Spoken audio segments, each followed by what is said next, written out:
Heboh, Maya Estianty tampil dengan kepala botak, disebut mirip dengan suaminya, Irwan Musri.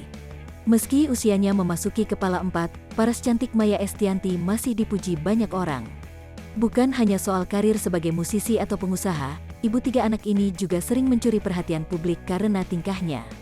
Baru-baru ini, ia mengunggah video lewat Instagram, di mana rambutnya hilang entah kemana. Ya, Maya Estianty berpenampilan dengan kepala botak plontos. Tidak ada sehelai rambut pun di kepalanya.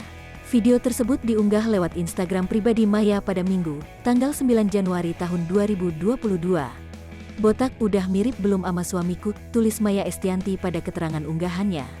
Ia memang tidak benar-benar mencukur abis rambutnya, melainkan hanya menggunakan aplikasi filter. Pada video tersebut, Maya Estianty bahkan sempat memamerkan rambut botaknya ke Meican. Ia juga berkata, "Hai, aku mengikuti suamiku yang lagi botak. Aku kan pecinta botak-botak, say," ucap Maya. Mirip laki lubun, celetuk pria di balik kamera yang merekam video tersebut. "Banget, mirip laki gue kan? Jodoh dong," jawab Maya Estianty.